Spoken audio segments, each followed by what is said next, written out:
inspection of the lids and lid fissures.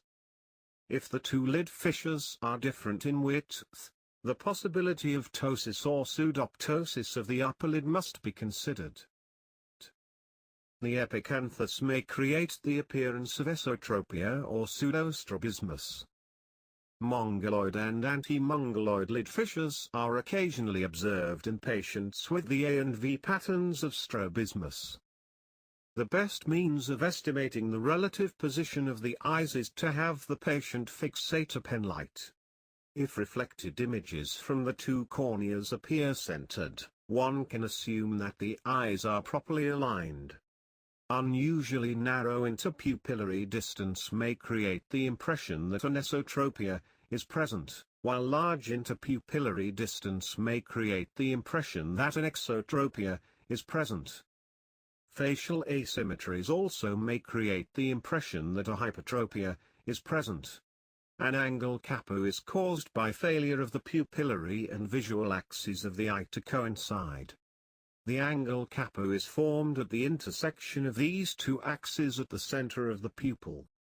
As a result, when an eye fixates a penlight, the reflection from the cornea will be in a position slightly nasal to the center. This is termed a positive angle kappa. The large positive angle kappa may simulate an exodeviation and produce pseudostrabismus. A negative angle kappa may simulate an essodeviation and again produce a pseudostrabismus.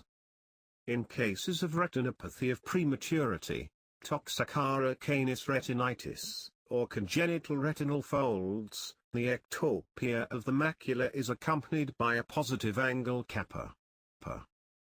In patients with null-point nystagmus, the patient keeps the head turned to the position where frequency and amplitude of the nystagmus may be reduced, or there may be no nystagmus. Patients who have a high amblyopia of one eye, occasionally tend to turn their head in a direction away from the amblyopic eye. Patients with infantile esotropia manifest latent nystagmus, and strong fixation preference for one eye, often have their face turned toward the side of the fixating eye. Abnormal head positions and incomitant and paretic deviations take either the form of tipping the chin up or down, a head turn, or a head tilt to one shoulder, determination of presence of a deviation. A cover is placed before the eye that appears to fixate. If the patient has a heterotropia and the fixating eye is covered, the opposite eye will make a movement from the heterotropic position to take up fixation, and the covered eye will make a corresponding movement in accordance with Hering's law. If the patient has an esotropia, the uncovered eye will make an outward movement. If the patient has an exotropia, the uncovered eye will make an inward movement. If the patient has a hypertropia, the uncovered eye will make a downward movement, and if the patient has a hypotropia, the uncovered eye will make an upward movement. If there is no movement of the fellow eye, that eye is then covered and the other eye is observed. Once the diagnosis of manifest strabismus has been made, it is possible to establish the degree of the fixation behavior. In the case of monocular fixation, the just uncovered eye will immediately resume fixation as the fellow eye returns to its deviated position. As is seen in uniocular esotropia, uniocular exotropia, uniocular hypertropia, and uniocular hypotropia. In the case of alternating fixation, the formerly deviated eye will continue to fixate after removal of the cover. As is seen in alternating esotropia, alternating exotropia, and in alternating hypertropia. The cover-uncover test may also determine whether the patient has a latent deviation. One eye and then the other is covered while the patient maintains fixation. The examiner directs attention to the covered eye just as the cover is removed. If the patient has a heterophoria, the covered eye will deviate in the direction of the heterophoric position. When the eye is uncovered, it will move in the opposite direction to re-establish binocular fixation. The possible results of the cover and cover-uncover tests may be summarized as follows. First, uncovering the seemingly fixating eye. If there is no movement of the other eye, then there was binocular fixation before applying the cover. But, if there is movement of the other eye, then a manifest deviation was present before applying the cover. Second, on uncovering the eye. If there is movement of the uncovered eye and no movement of the other eye, then a heterophoria is present. But if there is no movement of either eye, the uncovered eye deviated, and the opposite eye continues to fixate, then an alternating heterotropia is present. Third, on uncovering the eye. If the uncovered eye makes movement and assumes fixation, the opposite eye deviates, then, a unilateral heterotropia is present. Finally, if the fixating eye is covered, the deviated eye will make no movement, then an eccentric fixation is present. When the cover test is applied to the fixating eye in a strabismic infant and the other eye performs searching, nystagmoid movements, then chances are high that visual acuity of that eye is low and amblyopia must be suspected. The cover test is also helpful in diagnosis of a pseudoptosis. If pseudoptosis is present, it will disappear when the fellow eye is covered. A clinically useful modification of the cover test was introduced by Spielmann. By using the Spielmann occluder, the diagnosis of heterophoria is simplified because the deviation of the covered eye can be observed by the examiner without having to remove the cover. Covering both eyes with translucent occluders permits a quick preliminary determination of whether an esotropia is accommodative or non-accommodative. In accommodative esotropia, the eyes will straighten after covering both eyes, while in non-accommodative type, the esotropia will persist. Tests used to measure the deviation are classified into two major types, objective and subjective tests. Objective tests. Prism and cover test. Principle of the prism and cover test. In case of heterotropia, when a cover is placed in front of the fixating eye, the deviated eye makes a movement in a direction opposite that of the deviation. A prism is placed in front of the deviated eye. The power of the prism required to offset the movements is a measure of the deviation. The prism is placed in front of the deviated eye according the rule of bad, or base against deviation. To measure an esotropia, the prism is placed base out, for an exotropia base in, for a hypertropia base on, and for a hypotropia base up. The prism strength is increased until the movement is offset. The power of the prism required to offset the movements is a measure of the deviation. Measurement with the Major Amblyoscope. The deviation is measured by moving the arms of the Major Amblyoscope into such a position that images of the target fall on the respective foveal areas. Corneal reflection tests. Hirschberg test. Hirschberg found that each 1 mm of decentration of the corneal reflection corresponded to 7 degrees of deviation of the visual axis. With a millimeter ruler, one can measure the displacement of the corneal light reflection that occurs in the deviated eye. The linear displacement of the reflection is then converted into angular values. Krimsky test. Prisms are placed in front of the blind deviated eye till we center the corneal reflection on this deviated eye. The amount of prism power necessary to achieve this is the measure of the deviation. Modified Krimsky test. The angle of deviation is the amount of prism power that causes a movement in the normal eye necessary to centralize corneal reflex in the deviated eye. Bruckner test. A bright coaxial light source emitted by a direct ophthalmoscope illuminates both eyes of the patient simultaneously from a distance of 1 meter in a semi-darkened room. The position of the corneal reflection and differences in the brightness of the fundus reflex between the two eyes are noted.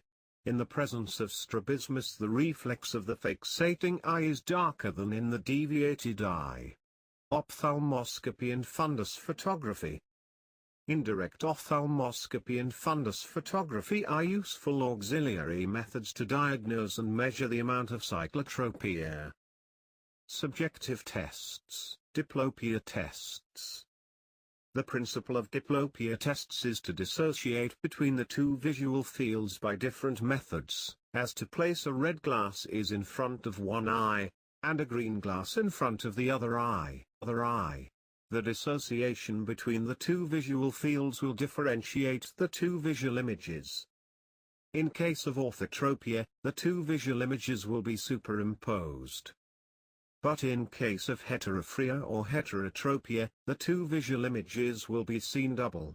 The distance between the two images is the amount of the deviation. Red glass test. A red glass is placed in front of one eye. The patient fixates a small light source and states whether the red light is to the right or to the left and above or below the white light. In orthotropia, the red and the white lights are superimposed. In esotropia, the image of the fixation point in the deviated eye falls on a retinal area nasal to the fovea. There should be uncrossed diplopia of the red and the white lights. In exotropia, the image of the fixation point in the deviated eye falls on a retinal area temporal to the fovea. There should be crossed diplopia of the red and the white lights. The Maddox cross test. If the white fixation light is in the center of a Maddox cross, the patient must state the number near which the red light is seen. This number indicates the amount of deviation. Diplopia fields. With the red and green glasses are being placed in front of the patient's eyes, this test is used to determine the presence and amount of concomitant deviations in the 9 cardinal positions, and to determine the distances of the double images, and marking them on an appropriate chart. The tangent scale. It is a special scale with a fixation light in its center. The patient wears a red glass in front of one eye and indicates the position of the red light on the scale, which is the amount of the deviation. Maddox rod test. This device, consisting of glass rods, produces a vertical or horizontal streak to measure the horizontal and vertical deviation. If the streak does not go through the fixation light, prisms of increasing strength are placed in front of the eye until the streak goes through the fixation light. The amount of prism power required to achieve this goal is a measure of the heterophoria. The Maddox wing test. The amount of the heterophoria in near fixation also may be measured with the Maddox wing test, the heterophorometer, or similar devices, all based on the diplopia principle, and all these tests require that the retinal correspondence be normal. Haploscopic tests. Lancaster red-green test. The patient is equipped with red-green reversible goggles. 2 projectors are used, a green projector, handled by the patient, and a red projector, handled by the examiner. If one assumes that correspondence is normal, the 2 streaks will be separated on the screen by an amount corresponding to the deviation of the visual axis. The Hess screen test. It was popularized, in particular for diagnosing paratic or paralytic conditions in patients with normal correspondence. The patient wears red-green goggles. He sees the red circle with one eye and the green circle with the other, and is instructed to place the 2 circles over each other. To change fixation, the red-green goggles are reversed. Measurements of the angle of strabismus that are based on image separation with red and green glasses is determined as usual. Measuring with the Major Amblyoscope. This test is also based on the haploscopic principle, and aimed primarily at establishing the sensory state of the patient. Measurement of cyclodeviations. Maddox double rod test. For quantitative determination of a cyclodeviation, red and white Maddox rods are placed in a trial frame, the red before the right eye and the white before the left eye. The direction of the glass rods is aligned with the 90 degrees marks of the trial frame. If orthotropia is present, the white and the red lines will be superimposed. If, for example, the red line appears slanted toward the nose, then excyclotropia of the right eye is present. To measure the angle of the right excyclotropia, the red Maddox rod is then turned until the red line is seen superimposed with the white line. If the red line appears slanted toward the ear, then encyclotropia of the right eye is present. To measure the angle of the right encyclotropia, the red Maddox rod is then turned until the red line is seen superimposed with the white line. Bagolini striated glasses. Like Maddox rods, these glasses produce an image of a white streaks perpendicular to the axis of the striations. The glasses are placed in the trial frame with the axes of striation pointing toward the 90 degrees mark. Like Maddox rods, the angle of the cyclotropia is measured by turning the glasses in the trial frame until fusion occurs. Major Amblyoscope. To test for cyclotropia, the targets positioned in the arms of this instrument are rotated around an axis until there is no more movement of the eye that takes up fixation. The amount of cyclodeviation, expressed in degrees, can be read off the instrument. Measurement of dissociated vertical deviations. In DVD, the cover test reveals that the eye turns upward under the cover. Then, after removal of the cover, the eye makes a slow downward movement accompanied by encycloduction. The translucent occluder of Spielmann is especially useful in the diagnosis of this condition.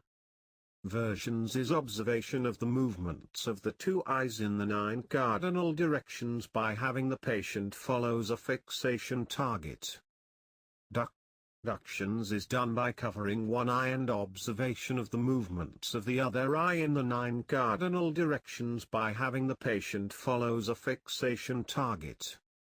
Elevation in adduction may occur in overaction of the inferior oblique muscle, paralysis of the contralateral superior rectus muscle, dissociated vertical deviation, Duane retraction syndrome, excyclotropia of the involved eye, and atopic muscle pulleys.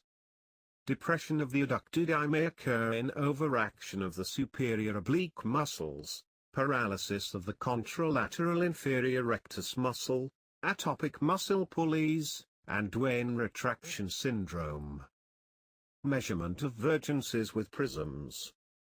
The patient is asked to fixate the appropriate object. A rotary prism is then placed in front of one eye. The prism strength is increased when the patient reports diplopia. The amount of prism power is noted. It represents the patient's fusional amplitude. The near point of convergence, NPC, is determined by placing a fixation object at 30 to 40 cm in the midplane of the patient's head.